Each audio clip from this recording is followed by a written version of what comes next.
Sir இப்போ ஆதவ அர்ஜுனா ஒரு press meet கொடுத்துருக்காரு. அதில் என்ன அப்படின்னா, வகுப்பு சட்டத்துக்கு எதிராக தமிழக அரசு ஒரு அறிக்கையை வெளியிடணும். இது நீங்கள் எப்படி பார்க்குறீங்க? ஆரம்பத்துல இருந்தே திமுக எப்படியோ ஒரு ஒரு நாடகம் நடத்திட்டு இருக்கு அப்படின்னு இவங்க வெளியே இஸ்லாமியர்களுக்கு பாதுகாப்பு தரும் அப்படின்ற ஒரு பிம்பத்தை உருவாக்கி வச்சு அதை வச்சே ஓட்டு வாங்கிட்டு தான் வியாபாரம் பண்றாங்க.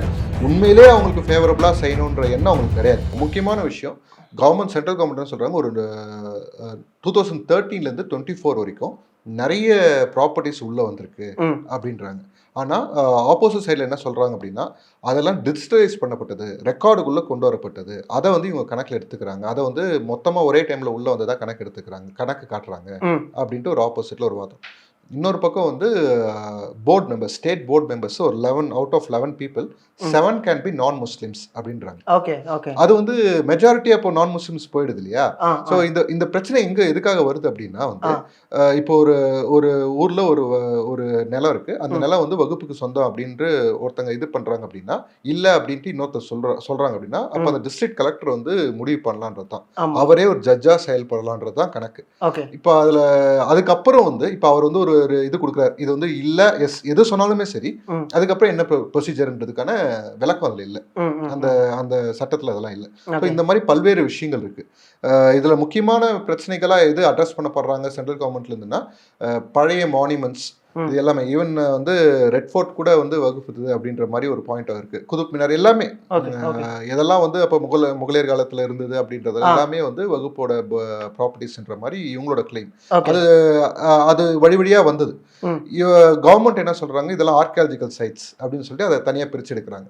ஸோ இந்த மாதிரி டிஸ்பியூட்ஸ் இருக்கு. இந்த மாதிரி தொடர்ச்சியா அந்த மொத்த சட்டத்திலயுமே அவ்வளவு ஓட்டைகள் இருக்கு. அதை எதிர்த்து தான் எவ்வளவு பேர் போராடுறாங்க.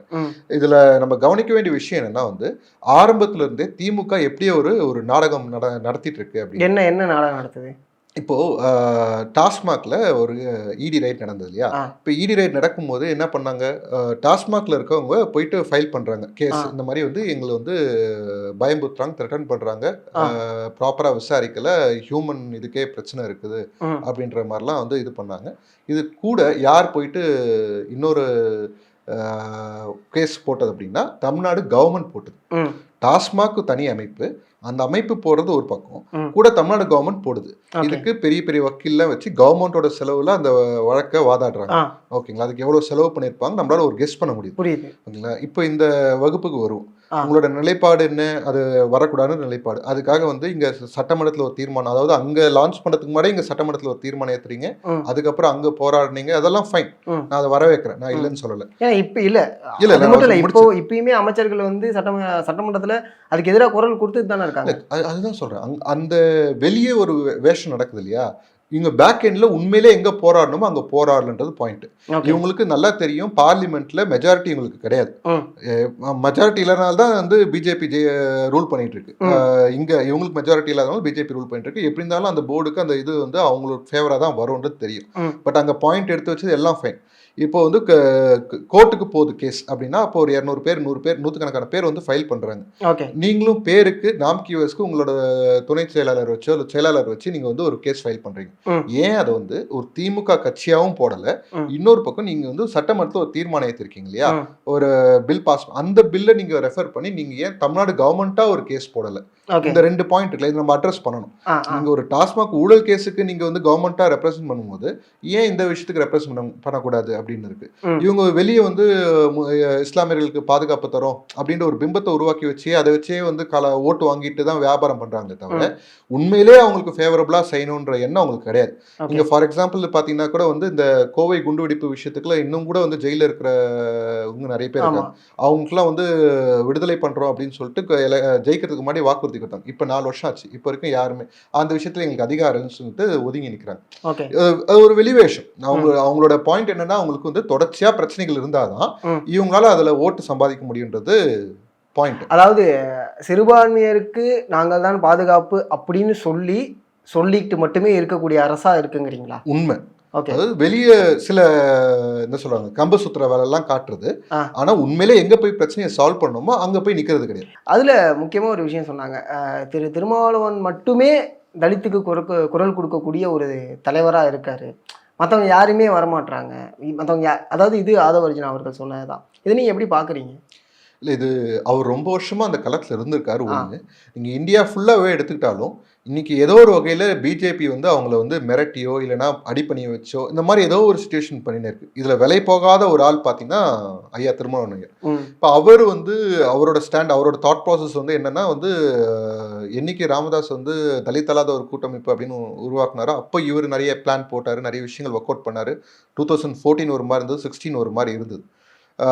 அதுக்கப்புறம் வந்து தீர்க்கமாக வந்து திமுக கூட்டணி ஒரு ஃபார்ம் பண்ணி அவர் தான் அந்த கன்ஸ்ட்ரக்டே பண்ணார் அந்த கூட்டணியை. திமுக அதில் ஆக்சுவலாக அதை கிரெடிட் எடுத்துக்க முடியாது, இவர் தான் எடுத்துக்கணும் கிரெடிட் நியாயத்துக்கு. அந்த ஃபார்ம் பண்ணி அவர் ஒரு இலக்கில் போயிட்டு இருக்கார். மக்கள் வந்து அதே சமயம் இவருக்கு மட்டும்தான் ஆதரவு தெரிவிக்கிறாங்களான்னு கிடையாது, எல்லாருக்குமே ஆதரவு தெரிவிக்கிறாங்க. எப்படி அம்பேத்கரை தான் எல்லாருமே வந்து கொள்கை தலைவராக எடுத்துக்கிறாங்களோ அந்த மாதிரி அந்த அம்பேத்கர் ஐயாவை வந்து இவர் வந்து கோட் பண்றதுனால இவருக்கு உண்டான ஒரு பலம் என்னைக்குமே இருக்கும். அது நம்ம குறைச்சோ இல்லைன்னா கம்மியாவோ இடப்பட முடியாது. ஆனா இவர் மட்டும்தான் ஒன்லி ரெப்ரஸன்டேட்டிவ்ன்றது நம்ம ஒத்துக்க முடியாது. இங்க பல்வேறு ரெப்ரஸன்டேட்டிவ் இருக்காங்க, பல்வேறு கட்டத்துல இருக்காங்க. அவங்களுக்கு வெளியே தெரிஞ்சவங்க, வெளி உலகத்தை தெரிஞ்சவங்க இருக்காங்க, வெளி உலகம் தெரியாதவங்க இருக்காங்க. ஒவ்வொரு ஊர்லயுமே அந்தந்த மக்களுக்கு தேவையான விஷயங்கள் செஞ்சுட்டு இருக்க ஆளுங்க இருந்துனே தான் இருக்காங்க. அவங்க யார் தலைவரா எடுத்துக்கிறாங்க அப்படின்றது தான் விஷயம். அவங்க எல்லாருமே அம்பேத்கர் ஐயாவை தான் எடுத்திருக்காங்க, அதை நோக்கி தான் போயிட்டு இருக்காங்க. சில இடத்துல வந்து சில பேர் வந்து காலப்போக்கில் அவங்களால ஃபைட் பண்ண முடியாம ஏதோ ஒரு கட்சி கூட வந்து நிற்க வேண்டிய சுச்சுவேஷன் இருக்கு. சில பேர் பிஜேபி கூட பேசியிருக்காங்க. இவர் பிஜேபி கூட போகாம டிஎம்கே கிட்ட அந்த இது தேடி இருக்காரு. ஆமா, அதையுமே சொல்லியிருந்தாங்க. என்னன்னா இன்னைக்கு ஆர்ப்பாட்டம் பண்ணி இன்னைக்கு ஒரு போராட்டம் பண்றாங்க, அதே சமயம் ஒரு 3 நாள் கழிச்சு டிஎம்கே கூட சேர்ந்து அங்கே வந்து சமூக நீதி கட்சி அப்படின்னு சொல்லிட்டு இது இந்த புரிதல் நாங்கள் எப்படி பார்த்துக்கிறதுன்னு தெரியல. பிரச்சனை நடக்கிற இடத்துல ஆதவா இருக்கட்டும், இல்லை திருமாவளவனாக இருக்கட்டும், இல்லை பல மற்ற தலித் அமைப்புகளும் போகிறாங்க. ஓகேங்களா. இப்போ எங்கள் கட்சி பசங்க ஒரு சில இடத்துக்கு முடிஞ்ச இடத்துக்கு போயிருக்காங்க. ஓகேங்களா. அவங்க மட்டும் வெறும் திருமாவளவன் மட்டும் தான் போனாருன்றதும் நம்ம சொல்ல முடியாது. அதே சமயம் வந்து மற்றவங்க போலன்றதும் நம்ம சொல்ல முடியாது. போயிருக்கு. ஆனால் அதுக்கப்புறம் என்ன ஸ்டெப் எடுக்க முடிஞ்சுன்னு இருக்கு. இந்த கவர்மெண்ட் வந்து அந்த மாதிரி ஒரு அதாவது சொல்றேன், அவங்க ஒரு வெளிவேஷம், அந்த தலித் மக்களுக்கு பாதுகாப்பு தொடர்ன்ற ஒரு வெளிவேஷம் ஒரு பக்கம். ஆனால் அவங்க உண்மையிலே செய்யறது என்னன்றது இருக்கு. நீங்க வேங்கவேலில் பார்த்தீங்கன்னா வந்து யார் கம்ப்ளைண்ட் கொடுத்தாங்களோ அவங்க மேலேயே வந்து கேஸை ஃபைல் பண்ண கொடூரெல்லாம் நடந்தது. ஓகேங்களா. நம்ம அதை கடந்து போயிடுறோம், அது ஆக்சுவலாக கடந்து போகக்கூடாது. ஏன் கடந்து போகக்கூடாது அப்படின்னா இதெல்லாம் மக்களோட அடிப்படை உரிமைகள். ஓகேங்களா. நம்ம வந்து சொகுசாவதுக்கு காரு இல்லை பைக் இல்லைன்னு நம்ம வந்து இங்கே இது பண்ணல. அவன் குடிக்கிற தண்ணிக்கே பிரச்சனை. ஒருத்தன் படிக்கிறான்னா இது பிரச்சனை பண்றாங்க.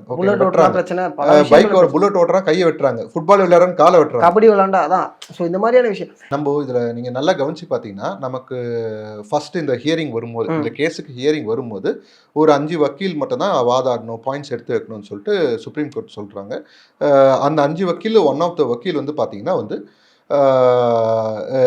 இவங்க இருக்காங்க, லைக் என்ன சொல்றது, நம்மளோட டிவிகேவை ரெப்ரசன்ட் பண்ண வக்கீல் ஒருத்தங்க இருக்கிறாங்க.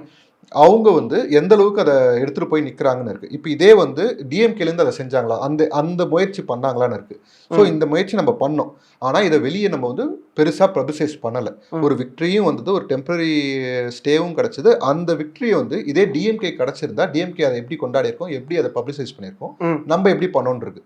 நம்ம ஏன் இந்த விஷயத்த வந்து நம்ம அதில் ஒன் ஆஃப் த மெம்பர்னு வெளியே சொல்ல வேண்டிய சுச்சுவேஷன்னா, டிஎம்கே இப்போ நீங்கள் சொன்ன மாதிரி அதே மாதிரி ஒரு ஸ்டாண்டை வச்சு நம்மள கட்டங்கண்ட பார்க்குறாங்க. நீங்கள் ஒன்றுமே செய்யலை, ஆனால் வந்து நீங்கள் எப்படி அதை இது பண்ணிப்பீங்க, 100கணக்கான பேர் ஃபைல் பண்ணாங்க, நீங்கள் மட்டுமா ஃபைல் பண்ணீங்க, அது பண்ணீங்க இது பண்ணீங்களா அப்படின்னு சொல்லிட்டு நம்மளை வந்து சிறுமைப்படுத்துறதுக்கு, அந்த நமக்கு கிடைச்ச விக்ட்ரியை சிறுமைப்படுத்துறது ஒரு பக்கம், அந்த விக்ட்ரியவே சிறுமைப்படுத்துறது நமக்கு கிடைச்சது ஒரு பக்கம் விட்டுருங்க, அந்த விக்ட்ரியவே சிறுமைப்படுத்துற மாதிரி ஒரு செயலெல்லாம் பண்ணாங்க. இப்போ அதை வந்து இல்லை தப்புன்னு நம்ம வந்து சொல்ல வேண்டிய சுச்சுவேஷன். அதனால தான் அது வெளியே வருது. இந்த மாதிரி நம்ம ஃபைல் பண்ணியிருந்தோம், நமக்கு வக்கீல் வந்து இந்த மாதிரி ஒரு ஆஜராக இருந்தாங்க, அதை நீங்கள் வெற்றியை கிளைம் பண்ணிட்டீங்களே. ஆக்சுவலாக இன்னும் முழுமையாக அடையலை, ஆனால் வெற்றியை கிளைம் பண்ண மாதிரி தானே இருக்கு. அது வெளியே செட்டு. ஏன்னா அந்த விக்ட்ரியே கிடைக்கலன்ற ஒரு சிச்சுவேஷன் வந்துருக்கூடாதுல்ல. அந்த விக்ட்ரியே இல்லைன்ற மாதிரி அவங்க ஒரு பிம்பத்தை உருவாக்குறாங்க, அதை உடைச்சாகணும் இல்லையா. அது வரைக்கும் நம்ம வெளியே சொல்லலை. அவங்க அந்த பிம்பத்தை கட்டமைக்க ஆரம்பிக்கும் போது தான் நமக்கு விக்ட்ரி, அவங்களுக்கு கிடைக்காத ஒரு விக்ட்ரி நமக்கு கிடைச்சிச்சு. அது நமக்கும் இல்லை, அவங்களுக்கும் இல்லை, பயன்படுத்திக்கிச்சு. டிஎம்கே பயன்படுத்த பார்த்துச்சு, ஆ அதை இல்லைங்க தப்புங்க இதுதான் ஃபேக்ட் அப்படின்னு சொல்லி அந்த ஃபேக்டை வெளியே சொல்ல வேண்டிய சுச்சுவேஷன் அதுதான் நடந்தது. ஓகே. இப்போ இன்னைக்கு வந்து ஆதவ் சொன்னதா இருக்கட்டும், ஆதவ் என்ன சொல்றாரு அப்படின்னா வந்து தீர்மானம் ஏற்றணும், அதை வந்து வலியுறுத்தணும், அனைத்து கட்சி கொண்டு வரும், இதோட இம்பார்ட்டன்ஸை கொண்டு வரணும்னு பார்க்குறோம். ஆ அதுக்காக முயற்சி பண்றோம். ஓகே. இப்போ வேற விஷயத்துக்கு, அதாவது இன்னும் நடக்கவே நடக்காத விஷயங்கள், அதாவது மக்கள் தொகை கணக்கெடுத்தபடி முடிஞ்ச மாதிரியும் நாளைக்கு பார்லிமெண்டோட சீட்ஸை வந்து ஷேர் பண்ணி கொடுக்க போறதுக்கு மாதிரியும் வந்து முன்கூட்டியே அனைத்து கட்சி கூட்டங்கள்லாம் ஃபார்ம் பண்ணி இது பண்ணீங்களே, இதுக்கு நடந்துட்டு இருக்க பிரச்சனை நடந்துட்டு இருக்கு. அதுக்கு ஏன் நீங்க கூட்டல? அதுக்கு கூட்டுங்க, அது தீர்மானம் ஏத்துங்க, அதை வந்து நீங்க கோர்ட்ல ப்ரொடியூஸ் பண்ணுங்க, அதுக்கான ப்ரெஷர் இன்க்ரீஸ் பண்ணுங்க ஓகே. அப்படின்றது தான் பாயிண்ட். எலெக்ஷனை சந்திக்காத ஒரு கட்சி வாய்ஸ் கொடுக்கறதுங்கிறது ஒரு சந்தோஷமான ஒரு விஷயம். ஆனா அந்த தலைவர் என்ன ஏன் இதுக்குமே அதை ஒரிஜினா வந்து பிரஸ் மீட் கொடுக்குறாரு, அடுத்து வேற யாராவது ஒருத்தவங்க வந்து பிரஸ் மீட் கொடுப்பாங்க, தலைவர் ஏன் பிரஸ் மீட் கொடுக்கவே மாட்டாரு? இப்போ அந்த 2 நிமிஷம் ப்ரெஸ் மீட் அதையும் திரிச்சாங்க. ஓகேங்களா, இவர் ப்ரெஸ் மீட் கொடுத்தனால தான் அங்கே மக்கள் வந்து நின்றாங்கன்ற மாதிரிலாம் கூட திரிச்சாங்க. இப்போ இவர் விஜயனா ப்ரெஸ் மீட் கொடுக்கறதுல பிரச்சனை கிடையாது, அந்த என்ன விஷயத்துக்காக கொடுத்தாங்களோ அதையும் நீத்து போக வச்சிருவாங்கன்றது தான் பாயிண்ட். அதை அதுக்கான வேலையை தான் கன்ஸ்ட்ரக்டிவா அங்கே பண்ணிட்டே இருக்காங்க. இதுல விஜயனா வந்து ஸ்டாண்டு கொடுக்காம இல்லை, அவர் ஒரு அறிக்கை டீட்டெயில்டாக ஒரு 1 வீக் பிஃபோரே கொடுத்துட்டாரு. ஓகேங்களா, அதை பேஸ் பண்ணி அடுத்த ப்ரொசீடிங்ஸ் போயிட்டு இருக்கு. இப்போ அதில் ஒவ்வொரு நாள் நடக்கிற விஷயங்களுக்கு வந்து யாராவது ஒருத்தர் ரிப்போர்ட் பண்ணணும், பப்ளிக்கு அட்ரஸ் பண்ணணும். அந்த வகையில் தான் அட்ரஸ் பண்ணுறாங்க. ஒவ்வொருத்தரையும் வந்து விஜயனாவே வந்து அட்ரஸ் பண்ணணுன்ற ஆக்சுவல் நீட் கிடையாது. ஓகேங்களா, இங்கே லைஃப் ஆர் டெத் விஷயம் வந்து ரோட்டில் இறங்கி உட்காந்து ஆகணுன்ற சுச்சுவேஷன் வேறு. இது கோர்ட்டில் நடக்கிற விஷயம், இது வந்து லீகலாக நடக்குது, அதுக்கான விஷயங்கள் எப்படி இருந்தாலும் வெளியே வருது. நம்ம சைடில் நம்ம ஒரு ரிப்போர்ட், நம்ம என்ன கருத்து இருக்குன்றது நம்ம வெளியே சொல்லி ஆகணும். அதுக்காக இது நடக்குது. இல்லை நல்லா கவனிக்கணும் என்னென்னா, தான் மட்டும்தான் பேசணும் கட்சியில், வேற யாரும் பேசக்கூடாது அப்படின்னு நினைக்கிற கட்சிங்களா இருக்கு. இங்கே வேற